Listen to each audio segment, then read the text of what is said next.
ยอหัตถาวันทากราบน้อมต่างดวงดอกซ่อมมาทุกบุภาตัวข้าม่อนน้อยกราบไหวทูลสาไตรรัตนาสามดวงเก้าเงาไหวเจ้าสังฆะครูบาอาจารย์ต้นกองวัดงาม สั่งสอนม่อนค่าสั่งสอนม่อนค่าขอนอบน้อมในคุณพระรัตนตรัยอันมีคุณพระพุทธคุณพระธรรมคุณพระสงฆ์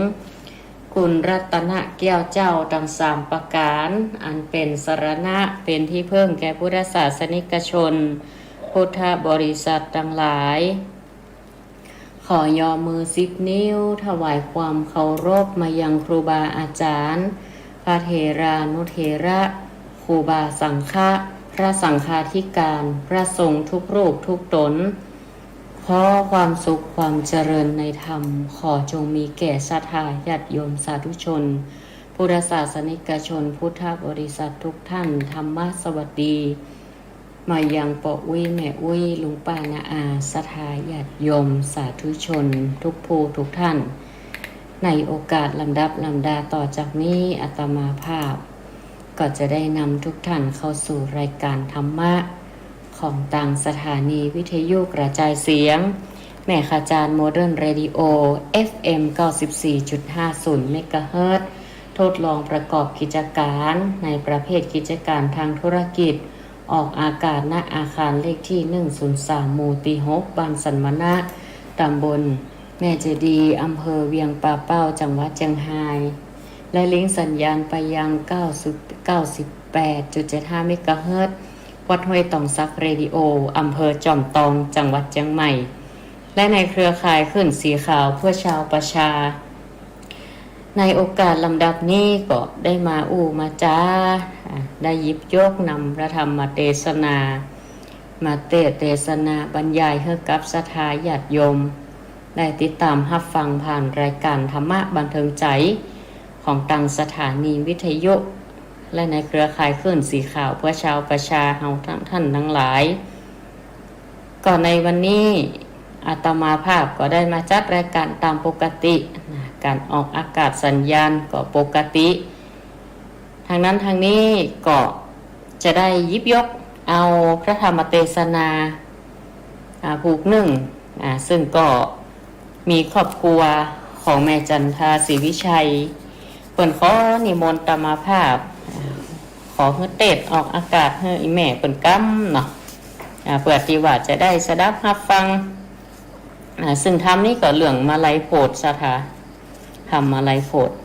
บางท่านอาจจะได้ยินได้ฟังมาเมื่อละอีแม่เปิ่นก็ตั้งใจถวายการมาลัยแต่ว่าคัดข้องตังสัญญาณตังขึ้นสถานีโดยติอาตมาภาพส่งไปสัญญาณมันคัดข้องก็เลยยังบ่ได้เทศให้แม่เปิ่นกำเตือก็ที่จริงแล้วทำมาลัยโพธิ์เป็นธรรมคล้ายๆถ้าถึงธรรมสากลก็ได้เนาะก็คือว่าไปทำอมตะนะตีภาคเหนือของเฮามักนิยมเทศในทุกๆงานพิเศษหรือว่าการอุทิศบุญไปหาผู้ล่วงลับจริงๆแล้วทำมาเทศนาพวกนี้ได้ฮือข้อคิดได้ฮือคติธรรมไว้หลายสิ่งหลายอันซึ่งหลังจากจบการเทศนาธรรมพวกนี้อาตมาภาพก็จะสรุปเอาหลักธรรมนะศรัทธาญาติโยมบางทีเฮาไปฟังในงานในอย่างต่างๆในโอกาสต่างๆบางทีอาจจะบ่ได้ตั้งใจฟังหรือว่าฟังแล้วอาจจะลืมเมื่อเฮาได้ฟังซ้ำๆฟังหลายๆครั้งหลายๆคราก็จะได้เข้าใจในธรรมผูกนั้นๆดังพระพุทธเจ้าได้ทรงตรัสสอนภิกษุทั้งหลายว่าทำเรื่องอะไรอย่างก็ตามเนี่ยมันจะเกิดความรู้จะเกิดข้อคิดอยู่ที่คนดึงเอาคำสอนเนี่ยนำไปปฏิบัติใจในชีวิตประจำวันมันก็เปรียบเสมือนใบไม้ในกำมือเฮานะศรัทธาที่จริงพระธรรมเทศนามันยังทำเรื่องก็ตามแม้แต่ทำเรื่องบอกว่าจะว่าเปิ้นได้แสดงถึงผลของการกระทำแสดงถึงวิบากของการได้รับผลของกรรมนั้นๆอย่างที่หันปรากฏในข่าวสารบ้านเมืองณปัจจุบันใครทำอย่างใดย่อมได้จันอ่านเพราะว่าจะช้าหรือเร็วก่อนในสมัยหนึ่งพระพุทธองค์ก็ทรงประทับอยู่ณป่าไม้ประดู่ลาย เขตเมืองโกสัมพีครั้งนั้นพระพุทธเจ้าเฮานั่นก็ใจฝ่ามือหรือฝ่าพระหัตถ์เนี่ยถือเอาใบประดูลายเนี่ยแล้วทรงดึงทรงเอามาแล้วก็แล้วทรงตรัสถามภิกษุตั้งหลายว่าใบประดูลายตีในฝ่ามือเนี่ยกับตีอยู่บนต้นอันไหนหนักกว่ากันตัวเจ้าภิกษุตั้งหลายก็จึงกราบทูลพระพุทธองค์ไปว่าใบประดูลายที่อยู่บนต้นนั้นพระเจ้าค่ะมันต้องหนักกว่าอยู่ในฝ่ามือกันเหตุนี้พระพุทธองค์ก็ทรงตรัสอธิบายไว้ว่าธรรมที่พระองค์ทรงอย่างทราบด้วยพระปัญญาด้วยญาณของพระพุทธองค์ญาณในการยังรู้ญาณในการกำจัดอาสวะกิเลสทั้งหลายทั้งหมดสิ้นนั้นน่ะมีวิธีมีขั้นตอนโดยเฉพาะหลักธรรมก็มีนักกว่าที่ทรงแสดงเอาไว้เพื่อกำจัดกิเลสเพื่อเปลี่ยนไปเพื่อความมุพร้อมเป็นไปเพื่ออปารินิพพานนะมันมีน่ากว่าในฝ่าพระหัตถ์แล้วพระพุทธเจ้าก็ทรงแสดงเหตุผลว่าเพราะเหตุใดจึงบอกแสดงธรรมทั้งหลายเหล่านั้นซึ่งเปรียบเสมือนดังใบประดูลายบนต้นนั่นน่ะก็เพราะธรรมเหล่านั้นแบบประกอบไปด้วยประโยชน์บ่เปลี่ยนไปเพื่อความเบื่อหน่ายคลายกำหนัดความดับทุกข์ความสงบบ่ได้เกิดความรู้บาดใจเป็นไปเพื่อการตรัสรู้เหมือนเช่นว่าโลกนี้โลกหน้าก็เมาไปเถียงกันว่าโลกนี้โลกหน้าเป็นอย่างไรซึ่งพระพุทธองค์จะบ่ทรงตอบจะทรงดักอยู่เป็นผู้ตีเงียบอยู่บ่ทรงตอบเพราะอย่างเพราะบ่เป็นประโยชน์จักรวาลมีกี่อันมีดวงดาวอย่างพ่องมีอย่างใดขนาดตัวของเฮาเนาะสถานญาติโยมยังจัดการกับตัวเฮาเองบ่ได้เด้อลูกมาก็ต้องห้องลูกหกล่ะต้องหาอย่างบำรุงร่างกายล่ะพละกำลังบ่เฮือเจ็บไข้ได้ป่วยอันใดที่เป็นพยาธิอาพาธก็หายกหายาไปหาหมอเพื่อบรรเทาอยู่นี่แล้วเฮาจะใดจะต้องไปมุ่งเจาะจงไปศึกษาตีนหอกตัวเฮาไปติ๊กๆเลยๆไก่ตัวไปเลยๆคือมันเป็นความรู้ยิ่งการตรัสรู้และพระปรินิพพานเนี่ยหรือเป็นไปเพื่อดับเป็นไปเกิดความสงบเกิดความสงบคลายกำหนัดเกิดความคลายกำหนัดเกิดโหจริงหันจริงนั่นจะเป็นประโยชน์ทรงแสดงเอาไว้เหตุนี้เองสถาญาติโยมยังก็ตามที่เขาได้ไปฟังขอให้ได้ข้อคิดสักอย่างสองอย่างมาพิจารณาแล้วมาปฏิบัติใจในชีวิตของเขาเพื่อเป็นอุบายในการคลายกำหนัดละความโลภความโกรธความหลงก็เป็นหลักธรรมที่มาจากพระพุทธพจน์ในพระไตรปิฎกที่มีเนื้อหาสาระจะได้เข้าใจอย่างกับบรรยายธรรมฟังธรรมนั้นนี่หลายตีหลายตังโอ้มีเยอะแยะมากมายเพราะฉะนั้นน่ะบรรดาความรู้ต่างๆที่มีนักในจักรวาลก็ตามมันเฮียนอย่างใดก็บ่มีวันหมดสถาจะเฮียนเท่าไหร่ก็บ่หมดหรอกเดือนดาวดวงหนึ่งจะมาให้เหมาะเดี๋ยวอันนึงจะมาให้เหมาะทฤษฎีแนวคิดอย่างต่างๆเหล่านี้นะถือเป็นใบไม้นอกในกำมือพระพุทธองค์บ่ได้ทรงสอนเพราะบ่ได้เป็นไปเพื่อปนทุกข์ใครอยากจะฮู้จะเฮียนก็เฮียนไปก็บ่มีไผว่าแต่ว่าถ้าบอกว่าใบไม้กำมือหรือว่าธรรมของพระพุทธเจ้าอันเนี้ยก็เพื่อมองเพื่อถูกเป็นความจริงหลักสัจธรรมใบไม้นอกกำมือเป็นเรื่องอาจินไตยบางอย่างก็บอกควรคิดก็เอามาคิดกันนะบางอย่างนะมนุษย์ต่างดาวโลกนั่นโลกนี่จะเป็นอย่างใดอย่างกับเรื่องอนาคตจะเป็นไปห่อมใดทิศทางใดเปรียบเสมือนความรู้ที่พระศาสดาของเฮาเนี่ยเรียกว่าอาจินไตยบอกควรคิดเปรียบเหมือนความรู้ติดศาสนาในศาสนาอื่นหรือครูบาอาจารย์ละที่อื่นเขาก็ได้รู้ก็มีการสอนกันไว้ท่องละแต่บางอย่างมันก็บ่ใจเป็นประโยชน์บอกว่าจำนั่งสมาธิหรือว่าติดต่อกับสิ่งศักดิ์สิทธิ์เมืองบนใดๆก็ตามก็ขอให้เป็นเรื่องที่รู้เฉพาะตัวแต่ถ้าอยากจะเผยแพร่ก็อยู่ที่ปัจเจกกับบุคคลแต่บุคคลที่พยายามจะหาความรู้ปฏิบัติธรรมเป็นไปเพื่อการละกิเลสความเศร้าหมองทรงไว้เป็นผู้ที่มีอาการสงบมีจิตใจดีมีความสงบ โดยบ่ต้องอาศัยวัตถุไปนอกมีความสงบจิตสงบใจสงบจากความโลภความโกรธความหลงจากสิ่งที่มันเกิดขึ้นในชีวิตประจำวันอย่างกับความทุกข์ความสุขมีนินทามีสรรเสริญมีสุขมีทุกข์มีลาภยศสรรเสริญแล้วมีเหตุแห่งการเสื่อมไปก็แบบไปขยันขยอหรือว่าบ่เอาใจไปปักมีจิตใจเข้มแข็งต่อโลกธรรมเหล่านั้นละปล่อยวางก็จะเป็นประโยชน์กับเฮาในที่สุดซึ่งช่วงนี้ก็ออกพรรษาผ่านมาได้4-5 วันมาแล้วเนาะออกพรรษาแล้วก็เป็นวันตักบาตรเทโวโรหณะก็ผ่านมาก็ญาติโยมเฮาก็ไปปฏิบัติกิจของตนเองทำไร่ทำนาทำสวนประกอบอาชีพตามแต่ละบุคคลก็มีโอกาสเขาก็ฝึกในที่ทำงานก็ได้ฝึกก็คือฝึกอารมณ์ของเฮานั่นแหละจะขึ้นรถขึ้นลาขึ้นเหนือล่องใต้ขึ้นเรือลงเรือฝึกคุมอารมณ์เฮาบางอย่างมันจะมีกระทบจิตใจของเฮาก็พยายามตั้งมั่นความสงบอันนี้ก็คือเขาได้เอาธรรมะเนี่ยนำไปใจละอยู่ทุกที่เมื่อเขามีสติเขามีความสงบก็จะเป็นไปเพื่อประโยชน์เป็นความรู้ศรัทธาลำดับต่อไปนี่อาตมาภาพก็จะได้แสดงพระธรรมเทศนาเรื่องมาลัยโพธิ์โลกเนาะมาลัยโพธิ์ซึ่งก็มีครอบครัวแม่จันทร์ศรีวิชัยเพิ่นก็จะอุทิศตานไปหาปกเกี้ยวแม่เปงสุวรรณวิสมเดิมดีไอตาแล้วก็ญาติพี่น้องของเปิ้นก็คิดปรารถนาเอาเนอะก็มีหลายผู้หลายท่านเพื่อจะอุทิศทานไปหาอย่างพวกปฏินศรีวิชัยอัมพรสมคิดเทพบุตรเทวดาเจ้ากรรมนายเวรตั้งจิตเจตนากวดน้ำฮับปอนเอาเนาะเวลาที่เขาเตะทำไปแล้วแสดงว่าธรรมเทศนาจบสถาปานาเอาซึ่งแม่เป็นก็ขอมาเมินละ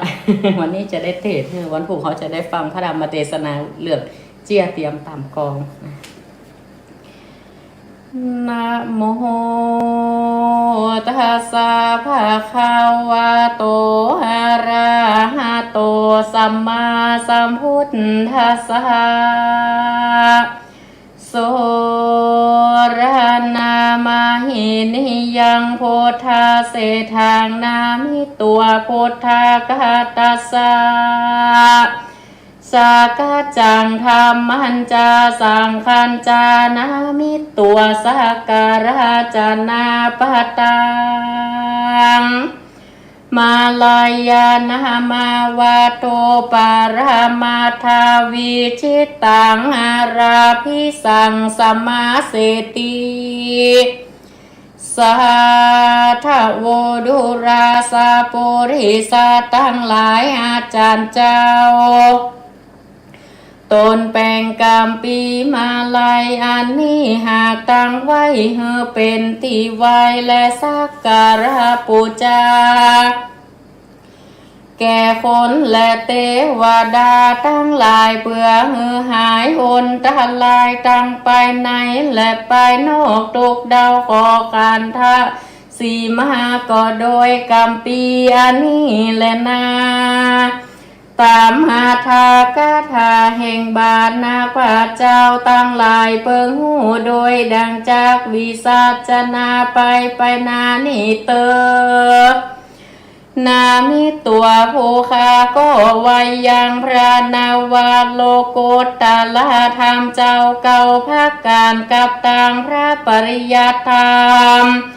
ดวงพระเสดกับตังพระอริยาทรงตนเลิศสินใสสะอาดตนปฏิบัติตามรอยพระพุทธบาทศรัทธาเพื่อให้เกิดศรัทธาพระศาสนาแก่กาแก่เจ้าลูกหลานและเทวดาทั้งหลายและนา หาติเตกาเลนให้กาลาอันหลวงพ้นไปแล้วยังมีพระตนแก้วเจอเตปามาลายเจ้าก็อาสาลายบ้านอันหนึ่งเจอโพจันนาคามันอยู่ในเขตตำปานายาตวีมันเป็นที่อยู่แห่งแก้วเจ้าตั้งสามประการและนาเอกาติวาสังยังมีในวันหนึ่งมหาเถรเจ้าเตปามาลัยได้เสด็จกากายไปโสนรกเพื่อจากไปยกยังฝูงเพศปวิสิตตัวเจ้าก็ไปสู่เขตยมมาพิบาลหันแลเมื่อพระยายมหันแล้วก็ไหว้ตนแก้วเตปามาไลแล้วจากกำไปว่าข้าแด่เจ้าตนบุญมากเจ้ากูโลกจากเขตประเทศเขตแดนใดมานั่นจาจมปูติปากาโตมหาเถรเจ้าเตปามาไลก็ขานกำไป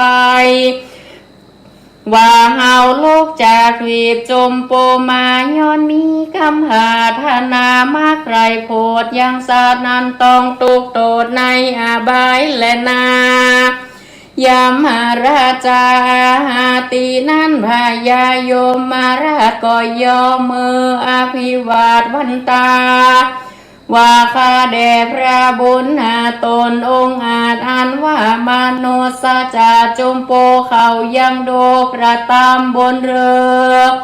กระตามบาปอันจะสัพเพสัตตาอันว่าสัตว์ตั้งหลายนานามวลมากกันว่าเขาตายละข้าจากเมืองคนก็ปาเอาตนมาโซอาบายก็ยังมีหลายเรือล้นเขาก็พาธนา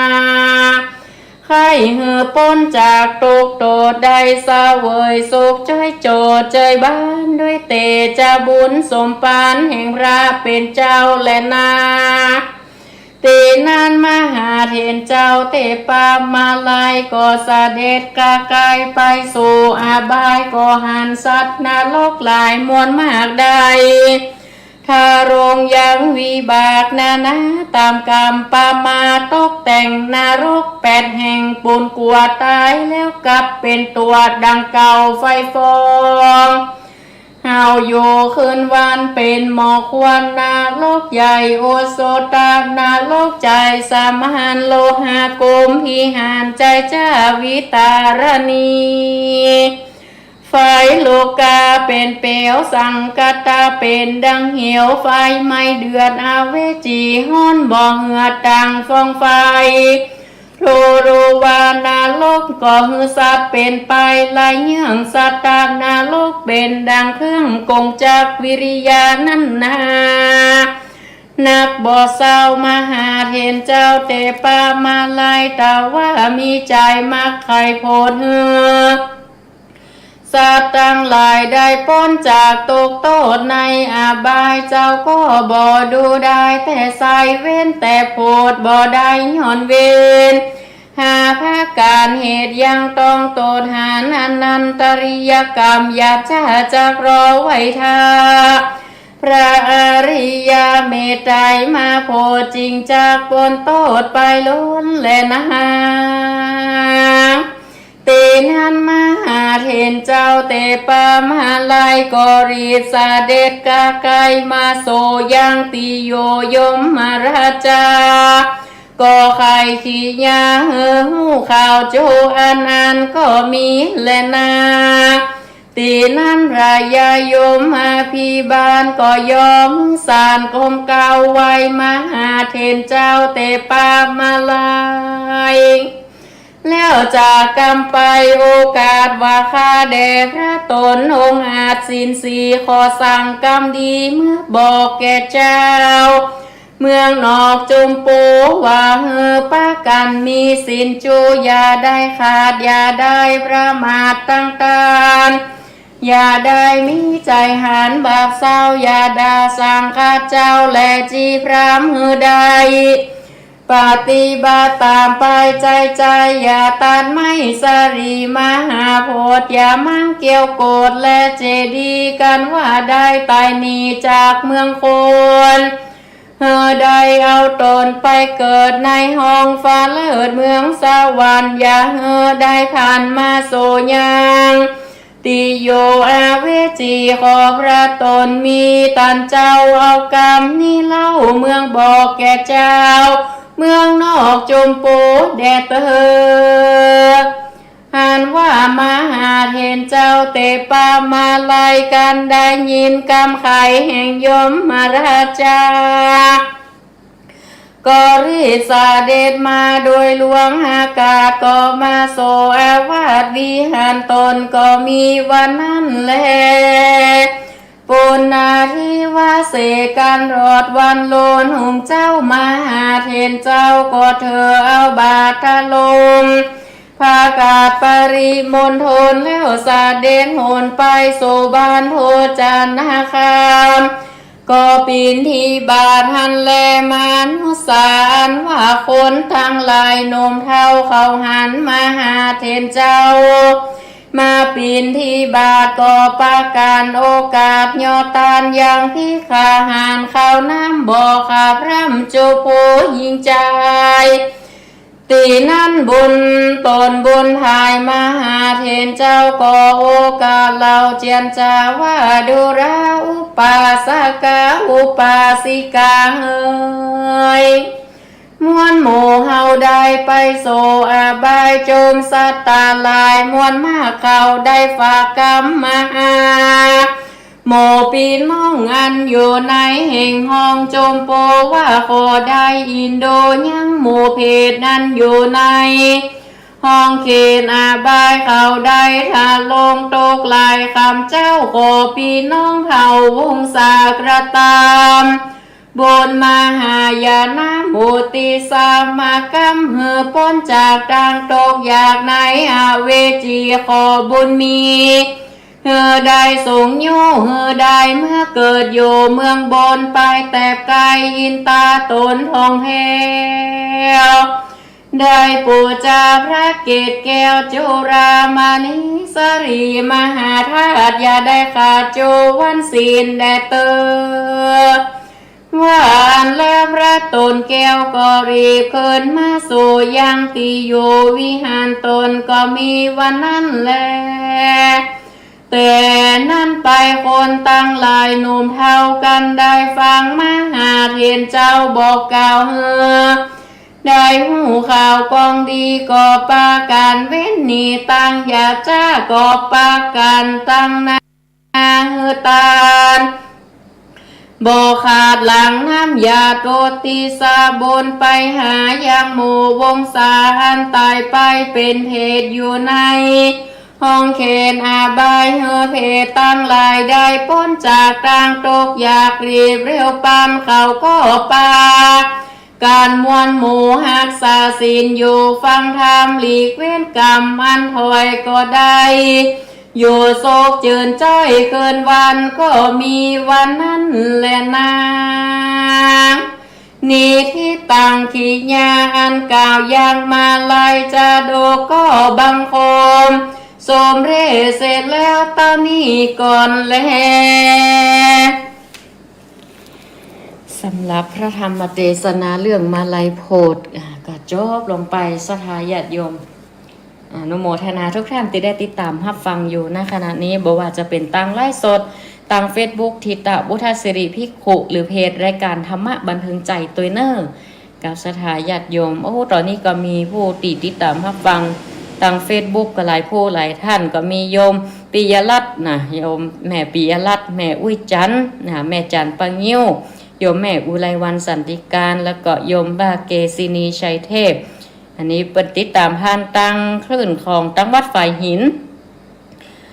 วัดฝ่ายหินวันนี้ได้ลิงก์ทับสัญญาณไปเนาะนะโยมป้าเนาะก็ต่อมาก็เป็นโยมปีสายทิพย์สายลือพาพระธรรมเทศนาหลังจากที่ได้สดับรับฟังไปก็เราอาจจะได้คุ้นหูได้ยินอยู่บ่อยครั้งแต่ว่าการเมื่อเรานำมาคิดพิจารณาแล้วเนี่ยเหมือนบ่ฮือประมาท ในธรรมตั้งหลายบอกว่าจะวัยใดก็ตามอย่าคิดว่าเฮายังหนุ่มยังน้อยบ่แก่บ่เฒ่าก็กินก็ตานนะหรือว่าก่อยหันเข้าสู่ในทางธรรมะจริงๆแล้วเนี่ยธรรมะเป็นสิ่งที่จำเป็นก็คือหลักธรรมชาติกฎเกณฑ์ที่มันเกิดขึ้นมันดำรงอยู่ของมันเปลี่ยนแปลงไปตลอดแล้วก็มันก็ดับไปมันก็เกิดขึ้นมาเป็นอย่างนี้ตลอดและก็แห่มธรรมเทศนาหนึ่งตีนิยมนำมาเทศให้ความรู้เนี่ยศรัทธาในเรื่องของเทวทูตทั้ง5เนาะเทวทูตทั้ง5นี่จังได้ยินกันบ่อยเทวทูต5บอกว่าจะเป็นความหมายของคล้ายๆว่าเป็นผู้ทรงสารคำว่าทูตเหมือนกับทูตสัมพันธไมตรีอย่างเขาหันในโทรทัศน์แต่ละประเทศอย่างประเทศไทยเฮาก็จะมีทูตประจำประเทศสหรัฐประจำประเทศจีนประจำประเทศเดนมาร์กประจำนั่นนี่นั่นก็เพื่อเกี่ยวกับการคุ้มครองเพื่อผลประโยชน์เรื่องสิทธิมนุษยชนเรื่องต่างๆตีกับการที่จะติดต่อสื่อสารทางด้านการเมืองการปกครองความเป็นอยู่หรือการแสดงสัมพันธไมตรีซึ่งกันและกันเรื่องของประเพณีวัฒนธรรมประเพณีต่างๆจึงก็มีการทูตขึ้นมาก็คือเป็นผู้ทรงสารก็คือการสื่อสารให้รู้ให้รับข้อมูลต่างๆเข้ามาแถมฝ่ายหนึ่งเป็นยังไดมีการแลกเปลี่ยนประเพณีวัฒนธรรมแลกเปลี่ยนความคิดความรู้ซึ่งกันและกันแต่เทวทูตนี้หมายถึงว่าก็คือการทรงสารจากเทวดาหรือว่าเป็นทูตนี้หมายถึงผู้ทรงสารให้มนุษย์ได้รับรู้รับทราบให้ได้เตือนสติบ่ให้ลุ่มหลงประมาทในวัยบดีประมาทในวัยบดีประมาทในความเคารพแบบความประมาทในธรรมบอกความประมาทในการดำเนินชีวิตในการศึกษาต่างๆเหล่านี้ซึ่งก็เทวทูต5ที่เขาได้ยินมาเนี่ยก็คือจะมีคนเกิดเนาะเกิดก็เป็นทุกข์ละเกิดมาคนเฮาเกิดมาก็เปื้อนหมูดเปื้อนสปะการกินดินกินทรายเปื้อนอุจจาระปัสสาวะเกิดมาก็เป็นจากน้ำหมดน้ำอย่างต่างๆก็เกิดมาก็เป็นทุกข์เกิดคนแก่คนเจ็บคนตายแห่งอย่างหนึ่งก็คือคนโดนลงทันก็คือคล้ายๆว่าคนที่โดนจองจำศรัทธาหรือนักโทษเพิ่นให้เฮาได้ระลึกเอาไว้แล้วก็นักโทษนี่มันจะอย่างที่ไหนนะถ้าเฮาคิดอุบายแห่งอย่างที่เปิดพยายามจะสื่อให้เฮาทราบเนี่ยคนโดนจองจำมันก็เหมือนกับในแห่งกรณีหนึ่งก็คล้ายๆว่าเป็นคนเนี่ยศรัทธาแต่ได้รับผลแห่งวิบากกรรมเหมือนกับคนโดนจองจำเดี๋ยวก็บ่สะดวกอย่างก็ใครไว้เดี๋ยวก็เจ็บเขี้ยวเดี๋ยวก็เป็นนั่นเดี๋ยวก็เป็นนี่มันมีความอิสระในตัวเองมันมีความคล่องตัวจากเป็นละอ่อนโอ้เต้นวิดหล่นห้ามเรียนศึกษามีพละกำลังนานวันเข้าทุกอย่างเริ่มเสื่อมตั้งแต่หัวถึงเท้าหัวผมก็เริ่มงอกอันใดที่ดกดำจะวัดกันไปตกไปแต่งกันฟันมีเต็มเขี้ยวมีเต็มปากก็เริ่มออกไปปวดไปก็จำเป็นต้องเอาถอนออกเอาของเทียมมาใส่มันตึ้งเหมือนใจมันไปคนตีคนตางเนาะใช่ไหมมันจะแบบเหมือนของแต้ตีเกิดออกมาเนี่ยมันจะมันเหมือนแต้มันเหมือนไปตุกจิ้นคำเขี้ยวนี่นะจิ้นคำเขี้ยวกันอยู่ในรถอย่างที่เปิ้นว่านี่นะมันเป็นตุกสะปะตุกเลย8อย่างเปิ้นว่าได้อันนี้บอกว่าจะใส่อย่างตั้งได้ที่ไหนฮะจะเลินปอนเนอร์โอ้ตอนนี้ออกแล้วนะโยมแม่อันนี้เหมือนพ่อวิทยุแม่วิทยุกันเดี๋ยวลองเปิดฟังพอกำหน่อยโยมแม่นะเหรอเจ้าสาธุเดี๋ยวลองฟังให้กันออกแล้วเนาะเป็นตะคืนอีแม่กะละตั้งแม่นๆนะดับไปกำกัดแต่ได้ยินทำเตะทำอยู่เนาะเจ้านุโมทนาแม่ได้ยินคำเดียว กาทานออนเนี่ยกา เจ้า อนุโมทนาแม่ขมูลเนอ เจ้าเจ้า สาธุ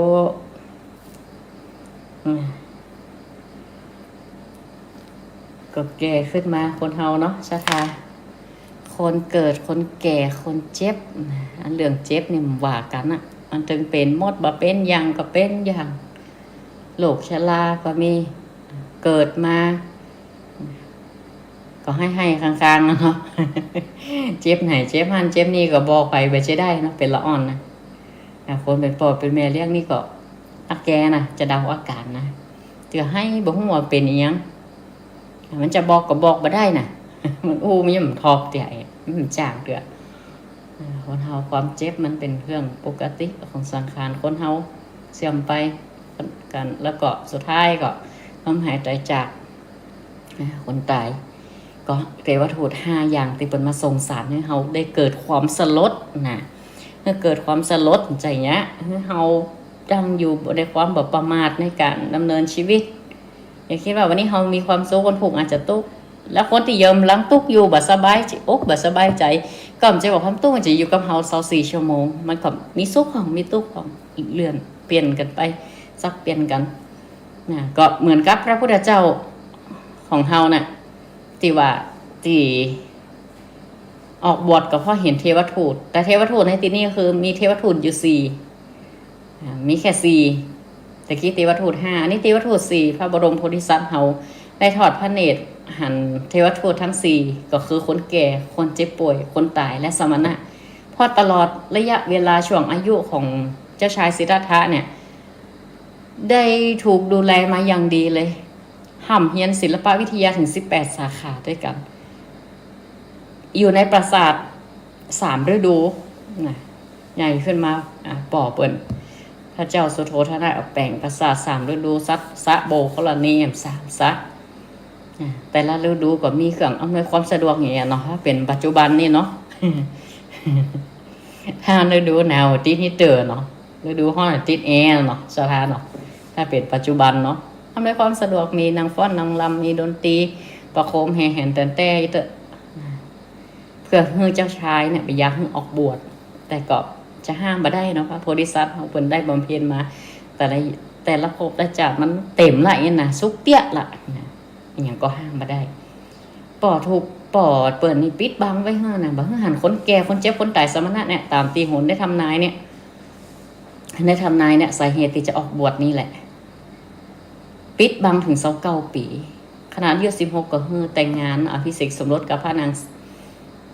ยโสธราหรือพิมพาซึ่งที่จริงแล้วก็เป็นญาติฝ่ายแม่แต่งงานกันก็คือ2ตระกูลนี่เปิ้นตึ้มเอาจังไดอะ แหลกเปลี่ยนกันไปแหลกเปลี่ยนกันมาแหละอันเนี้ยระบบวรรณะของกษัตริย์ในสมัยพุทธกาลเทวทูตทั้ง4ที่พระโพธิสัตว์เขาได้ไปทอดพระเนตรเห็นก็คือคนแก่หลังกงเดินบัดกระชับกระเฉงซึ่งคืนนั่นเองเนี่ยอยากจะออกหรือว่าบางตำราบางเล่มก็บอกว่าลุงเจ้าทรงไปกับนายชนะอมาตย์แล้วก็ขอบมากันทกะออกไปบอกไผก็ได้ไปเห็นคนแก่เนี่ยเพราะปกติจะออกราชดำเนินเนี่ยออกไปเอวนอกวังนอกหัวนอกวังจะเคลียร์ถนนทั้งหมดหรอสั่งทหารเคลียร์ถนนปอเพิ่นนะ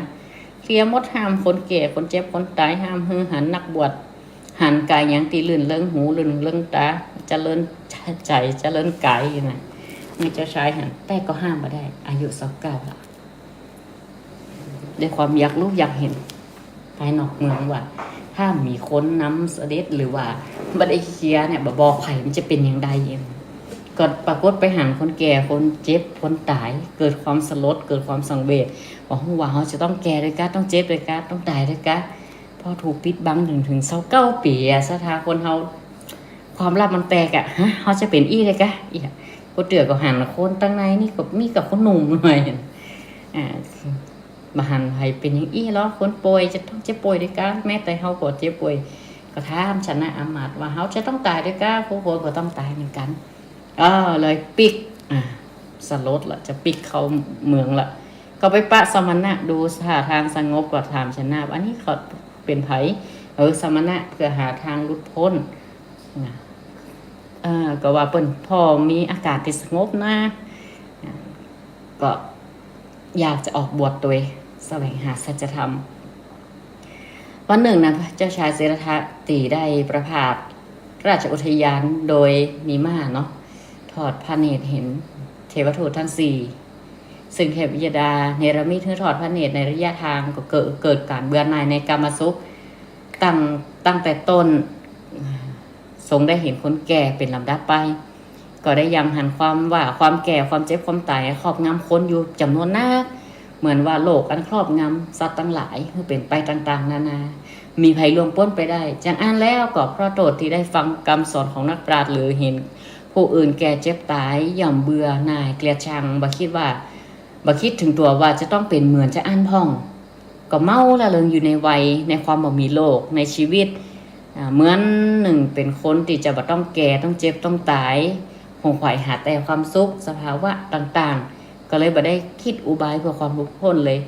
ถึงพระองค์ก็มีอย่างนั้นเป็นธรรมแต่ก็จะเกลียดเบื่อหน่ายเหมือนอย่างเขาก็บ่สมควรแก่พระองค์เลยทั้งนั้นก็เลยตัดสินใจออกบวชเมื่อทรงดำริจะอี้แล้วก็ทรงบรรเทาความเมาสามประการคือเมาในวัยความมีโลกและความเมาในชีวิตกับดึงเรื่องของความเพลิดเพลินในกามสมบัติกามคุณทั้งหลายจึงดำริต่อไปว่ามีความคิดว่าธรรมดาสภาวะของธรรมทั้งหมดทั้งมวลเนี่ยก็ย่อมมีของที่เป็นค่าซึกแก่กันเช่นมีความร้อนก็ต้องมีเย็นมีมืดก็ต้องมีสว่างแก้บางทีก็จะมีอุบายแก้ทุก3อย่างนั้นได้พร้อมกันฮะการแก้เจ็บตายเนี่ยมันก็ต้องมีอุบายกะก็แต่ว่าการที่จะแสวงหาอุบายแก้ทุกข์หรือว่าสภาพที่มันทนได้ยาก3อย่างน่ะเป็นการยากยังยิ่งสำหรับคนที่ยังอยู่ครองในคฤหัสถ์วิสัยคือคนบ้านคนปุถุชนทั้งปวงยิ่งเฮาเป็นกษัตริย์ตัวก็ยากที่จะแสวงหาบ่ได้เพราะคฤหัสถ์นี้เป็นที่คับแคบนักและเป็นที่ตั้งแห่งอารมณ์อันทำจิตใจให้เศร้าหมองเหตุความฮักความชังความหลงต่างๆรุดเป็นทางแห่งทุลีบรรพชาเป็นช่องว่างเพื่อเป็นที่แสวงหาอุบายนั้นได้ก็มีความคิดหรือทรงดำริอย่างอีแล้วก็มีพระอัธยาศัยน้อมไปในการออกบวชก็คือบรรพชาบยินดีในคฤหัสถ์ครั้งแน่ใจพระทัยละออกอุบายแสวงหาธรรมเครื่องพ้นหลุดพ้นละก็ทรงเกิดความสมนัสเสด็จกลับพระราชวังในเวลาเย็นด้วยก็เสด็จขึ้นประทับมุกปราสาทชั้นบนพระโพธิสัตว์ก็ทอดพระเนตรเทวทูตทั้ง4ตีอู้มาแล้วน่ะก็เป็นไปต่างๆนานาเพราะเหตุเนี้ยศรัทธาญาติโยมก็ออกบวชตัดสินใจออกบวชพระธรรมที่พระพุทธองค์ทรงแสดงก็มีหลายเนาะศรัทธากุศมุ่งหมายก็เพื่อให้เฮาบ่หลงในวัยบ่หลงในความมีโลกบ่ให้หลงในความเพลิดเพลินต่างๆเหล่านี้ก็ทำให้พระพุทธองค์เฮานั้นทรงสละเป็นเพศสมณะจนตรัสรู้เป็นพระสัมมาสัมพุทธเจ้าเฮาเนี่ยว่าความแก่ความเจ็บความตายเป็นเครื่องเตือนเหมือนกันว่าเฮามีเป็นธรรมดาเหมือนกันกุคนที่มีความเท่าเทียมกันเหมือนกับคำพยากรณ์ของเทวดาที่จะต้องเป็นจริงอย่างอ่านอีกนะเหมือนเจ้าชายสิทธัตถะได้เห็นเทวทูตก็แสดงว่าเป็นในก็เป็นเครื่องแต่ทำให้สังเวชที่จะประพฤติธรรมดักกิเลสเทวดาเนรมิตตนเองเป็นทูตในเหตุการณ์นี้นะของเทวดาเพราะเทวดาก็มาเนรมิตให้หันสมณะตัวก็ทรงมีจิตใจน้อมไปทางการออกบวชมากกว่าอันนี้ก็เรื่องของเทวทูต5เนาะบ่มีสมณะแต่ว่าเปิ้นเฮือสลดสังเวชในสิ่งที่มันเกิดขึ้นณปัจจุบันก็คือเด็กละอ่อนที่เกิดใหม่คนแก่คนเจ็บและคนที่โดนลงโทษจองจำและคนตายก็เนี้ยก็คล้ายๆว่าคนโดนจองจำก็เปรียบเสมือนกรรมเนาะกรรมหรือว่าวิบากกรรมที่เขาได้รับในอดีตชาติของหรือกรรมมาตัดร้อนกรรมอย่างต่างๆเหมือนคนจองจำเตือใจใครไปแต่สังขารบ่อำนวยศรัทธาสังขารบ่อำนวยให้เฮาเนี่ยก็เป็นจะอ่านไปอยากจะกินอาหารเหมือนละอ่อนเนาะเหมือนยังหนุ่มเนาะ เต้าขบเขียวอันใดก็เป็นอันดีอันล้ำจะหลับจะซ่ากะจะแกงออมกะแกงฮังเลขนมจ๊อกแล้วก่อนข้าวได้เป้าขนมเกลือมื้อนี่นี่แม่นี่ผมมัก แม่นี่มักมาเดียวเลยแม่ขอดข่อยบ่ไหวแล้วยังนะ เกี่ยวบ่ได้เลยนะเอาข้าวจากมักเผ็ดมักเค็มกินบ่ได้ละกับเนี่ยจิหน่อยกับเค็มจิหน่อยกับเผ็ดนะบ่เหมือนละเปลี่ยนไปหมดจ้ะล่ะแม้แต่ลิ้นรับรสเนาะตาหูจมูกลิ้นเราเนี่ยร่างกายเนี่ยเปลี่ยนไปหมดแต่ขอคือใจของเฮานี่มีความตั้งมั่นด้วยสมาธิเกิดความดีตั้งกายตั้งวาจาตั้งใจประมาทก็เพราะว่าจะได้เพราะว่าเมื่อเฮาประมาทเนี่ยก็เหมือนทำอะไรโพดโลกเนี่ยได้กล่าวไว้คนผิดศีลผิดธรรมนายนิรยาบาลก็จะลงโทษด้วยอาการต่างๆของความประมาทบาปกรรมต่างๆมันก็ไม่ใช่ธรรมดานะสถามอนหกก็แบ่งออกเป็นบ่ฮู้กี่จันปลาล่ำปลาเหลือมีซอยย่อย อย่างซอยเนี่ยกะแต่ละซอยเนี่ยกะหมู่บ้านน่ะในซอยก็มีบ้านเลขที่ขนาดบ้านเลขที่ตรงกันก็ยังมีทับ1ทับ2ทับ3ทับ4ตามจำแนกมันก็เหมือนกฎหมายสถา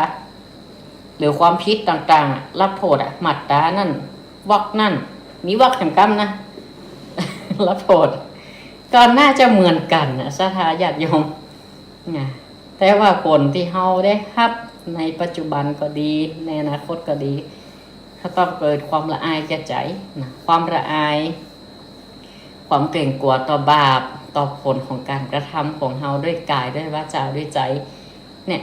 ทำเนี่ย2ข้อเนี่ยก็คือเป็นทำคุ้มครองโลกจะช่วยทำให้ศีลของเฮาบริบูรณ์ศีล5เป็นพื้นฐานมีความละอายแก่ใจเนี่ยมีความเกรงกลัวต่อบาปหรือว่าอากุศลกรรมก็กลัวผลของการกระทำนั้นจะมาสยองย้อนมาหาเฮาเกิดความละอายเฉยเขาก็จะแบบทำละเขาก็จะทำแต่ความดีงามมีเมตตาธรรมมีความกรุณามีความสงสารมีอากาศที่สำรวมในกามสำรวมในกามก็หมายถึงสำรวมในอากับกิริยาต่างๆเกี่ยวกับในเรื่องของตาก็ดีหูจมูกลิ้นกายใจอย่างต่างๆแล้วเนี่ยเพื่อสำรวมเอาไว้สำรวมเช่นสำรวมในการบริโภครู้จักประมาณพอเพียง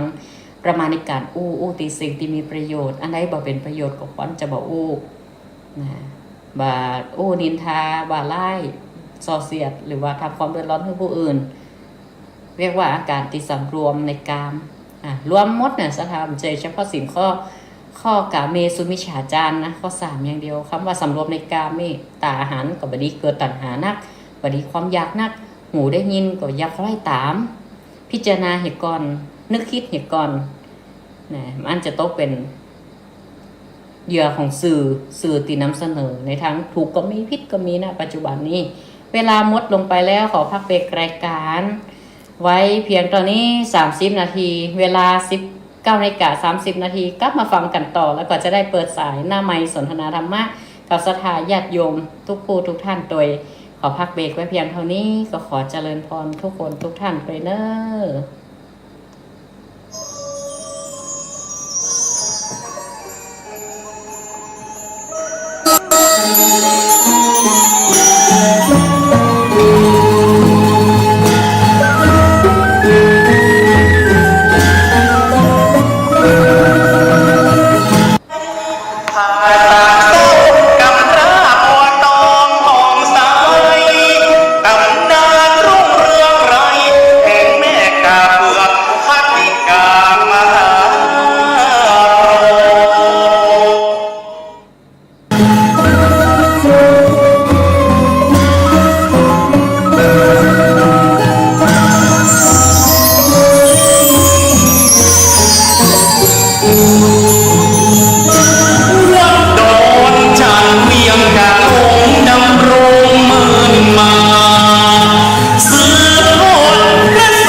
สอง